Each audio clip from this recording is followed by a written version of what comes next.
Hi viewers, welcome to our channel. ప్రస్తుతం మనతో పాటు ఇమ్మంది రామారావు గారు సీనియర్ జర్నలిస్ట్ ఉన్నారు. వారితో ఒకసారి మాట్లాడారు. సార్ నమస్కారం. సార్ టీడీపీ నేత వర్మ గారి విషయంలో చంద్రబాబు నాయుడు గారు మాట తప్పారు అని, అంటే అప్పుడు ఎమ్మెల్సీ అయినా ఇస్తాను అని చెప్పేసి ఒక హామీ ఇచ్చారని, ఇప్పుడు అది కూడా ఇవ్వలేదు. చూస్తే ఒక జనసేన వ్యక్తికి అండ్ టీడీపీ వ్యక్తికి ఇచ్చారు. మరి వర్మ పరిస్థితి ఏంటి అని చెప్పేసి చాలా మంది వర్మ గారి అభిమానులు కానివ్వండి క్వశ్చన్ చేస్తున్నారు సార్. మరి ఇప్పుడు వర్మ గారికి ఏ విధంగా చంద్రబాబు నాయుడు గారు న్యాయం చేయబోతున్నారు, ఏం జరగచ్చు అంటారు సార్? ఇక్కడ మన అంటే వర్మ గారి ఫాలోవర్సే కాకుండా మనబోటి వాళ్ళం కూడా న్యాయం గురించి ఆలోచించే వాళ్ళం కూడా మనకు ఒక ప్రశ్న తలెత్తుంది. చంద్రబాబు నాయుడు అంతటి వాడు you will be the first MLC అని చెప్పినప్పుడు నమ్ముతాం మనం. అలాగే అక్కడ వర్మ కూడా అరకొర మనిషి కాదు, అంటే ఇండిపెండెంట్గా నిలబడినప్పుడు కూడా ఖచ్చితంగా గెలిచే మనిషి. అటువంటి వ్యక్తిని తీసుకొని ఆయన తాలూకు సహాయం పొంది ఆయన చేసిన త్యాగానికి గుర్తుగా నీకు ఎమ్మెల్సీ ఇస్తామని చెప్పినప్పుడు ఆయన అనౌన్స్ చేస్తే బాగుండేది ఎమ్మెల్సీగా. ఒకటి. రెండు, ఇప్పుడు ఎప్పుడో పాత పడిపోయినటువంటి ఎన్టీ రామారావు గారి కాలంలో ఉన్నటువంటి ఎమ్మెల్యే ఎంపీ చేశాడు ఆయన, ఎవరు, రామచంద్రయ్య. ఆయన్ని గుర్తుపెట్టుకొని పిలవడం అంటే ఇక్కడ పనిచేసేవాళ్ళు నీకెవరో నీకు అసలు రామచంద్రని తక్కువ వాడని చెప్పడం లేదు. అప్పుడు అయిపోయారు అందరూను. ఇప్పుడు నీ పార్టీ జెండా మోస్తున్నారు ఎవరు, నీ కార్యకర్తలు ఎవరు, నిన్ను నమ్ముకొని నీకు ప్రాణం పోస్తున్న వాళ్ళు ఎవరు? కార్యకర్తలు లేకపోతే నువ్వేమున్నావు? అలా వర్మ లాంటి భక్తులు ఉండబట్టే ఈరోజు చంద్రబాబు నాయుడు బతికి బట్ట కడుతున్నాడు. ఆ విషయంలో వర్మ పేరు ప్రస్తావించకుండా ఎంతవరకు ఉండడం చాలా పొరపాటు. ఇది చంద్రబాబు నాయుడు చేసినటువంటి పొరపాటు.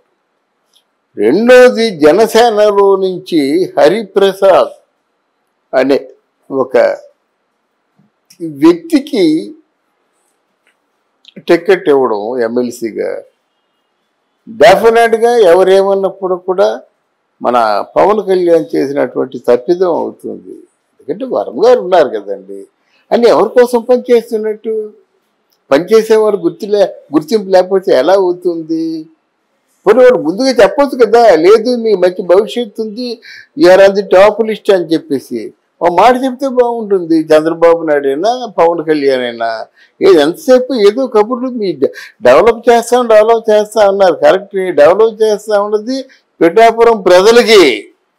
మరి వర్మను ఏం చేస్తారో చెప్పండి, అదే ప్రజలు అడుగుతున్నారు. వర్మను మీరేం చేయబోతున్నారు? మీ మీద ఒక అపవాదు ఉంది, వాడుకొని వదిలేస్తారని. అంటే వాడుకొని వదిలేస్తారని అపవాదు చంద్రబాబు నాయుడు మీద ఉంది. కానీ ఇప్పుడు ఫ్రెష్గా వచ్చావు, మీ తాలూకు ఆలోచన ఏమిటో చెప్పండి. ఏదో అప్పటికేదో మనకు సహకరించారు, మనం ఆయనకి సమయం వచ్చినట్టయితే మనకు వీలైతే సహకరిద్దామంటారా? లేకపోతే పోస్ట్ త్యాగం చేసి ఎమ్మెల్యే ఇచ్చినందుకు ఎమ్మెల్యేతో సరి సమానమైన స్థాయిని ఏమైనా ఇస్తా ఉంటారా? ఇంతో చెప్పాలిగా, అంటే ప్రజల ముఖంగా చెప్పాలి కదా. వర్మ గారు నీవు మర్చిపోలేని త్యాగం చేశారు కనుక వర్మ గారు కాబోయే ఇది అని చెప్తే తప్పు లేదు. ఎవరు కొట్టేస్తారా నీకు? అంత రహస్యం ఉండవలసిన అవసరం లేదు. ఎందుకంటే నీ కోసం అహర్నిశలు పాటుపడినటువంటి ఒక వ్యక్తిని నువ్వు గౌరవించుకోకపోవడం ఇది కుసంస్కారం అవుతుంది. పవన్ కళ్యాణ్కి కోపం వచ్చినప్పుడు కూడా చెప్పాలి కదా, నీ చేయబోతున్నానని. అదేంటి అదేం రాజకీయం? అది కరెక్ట్ కాదు. తర్వాత ఎప్పుడో ఎవరు అందరూ పబ్లిక్లోంచి తిరగడం మానేసిన తర్వాత ఎప్పుడో లోపాయకారంగా పిలిచి నువ్వు ఇది చేసుకో అంటే ఆయనకి ఏం తృప్తి ఉంటుందండి? ఆయన పడిన కష్టానికి ఏదో ఇలా చేయబోతున్నాము, వర్మ గారిని మాత్రం డెఫినెట్గా మీ సేవలకి అంకితం చేస్తాము, పిఠాపురంలో చేసే సేవలన్నీ వర్మ గారి ముఖంగా చేస్తాము, ఆయనకు కూడా సముచితమైన పదవి ఇస్తున్నాము అని చెప్తే బాగుంటుంది. అది చెప్పకపోతే ఎలాగుంటుంది?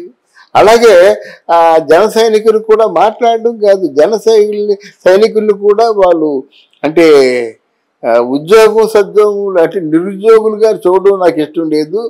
జన సైనికుల్లో అర్హత ఉన్న ప్రతి ఒక్కరిని కూడా ఉద్యోగం కల్పించే అవకాశం కల్పిస్తామని చెప్పాలి పవన్ కళ్యాణ్. అదేది లేకుండా ఎలా ఏదో రాజకీయం నడిపిస్తున్నాం అనుకుంటే దెబ్బ ఆయనకే. ఇప్పుడు ఎలాగో ముగ్గురు ఉన్నారండి, వంగవీటి రాధా చాలా ప్రముఖమైన పదవి ఇస్తా ఉన్నారు, అది కనీసం చెప్పారు. ఇక్కడ చెప్పండి ఎవరికి, వరంకి రఘురామకృష్ణరాజును. ఈ రోజు చిన్న సైకలాజికల్ గా చిన్న స్ట్రోక్ ఇచ్చాడు రఘురామకృష్ణరాజు. నేటి నుండి జగన్ గారిని గౌరవిస్తాను అన్నాడు. బాంబు పేల్చాడుగా. వాడు వీడు ఏదో అంటున్నవాడు పూర్తిగా అసలు మీకు మీ ఉనికిని తెలియజేసిందే రఘురామకృష్ణరాజు. అది మొదటి నుంచి ముత్తుకుంటున్నాను. వాళ్ళని సాటిస్ఫై చేయాలి కదండి.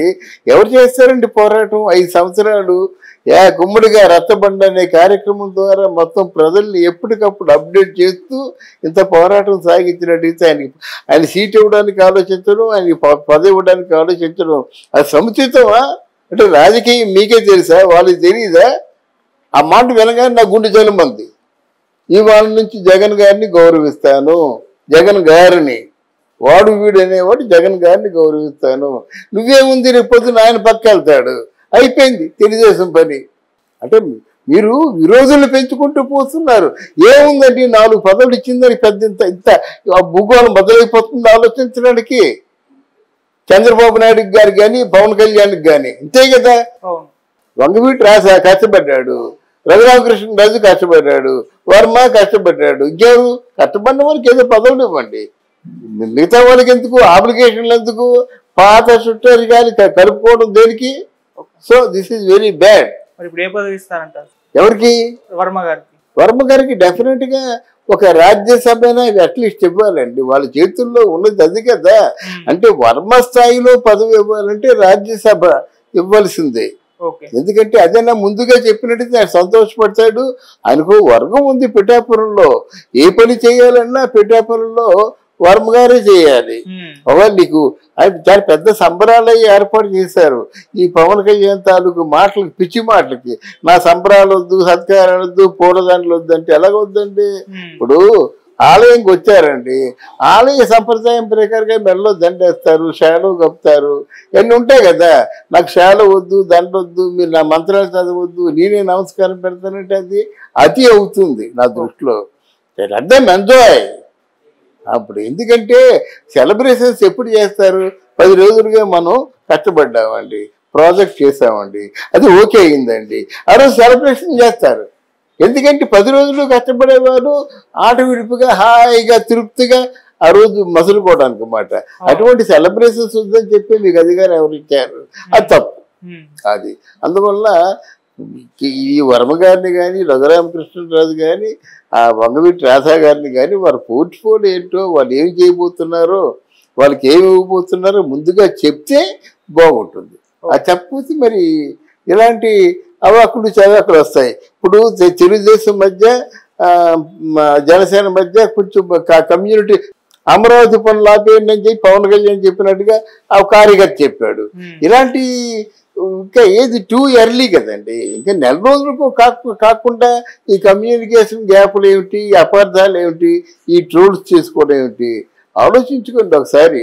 మీ తాలూకు వ్యవస్థను పటిష్టం చేసుకోవడానికి ప్రయత్నం చేయండి. Okay sir.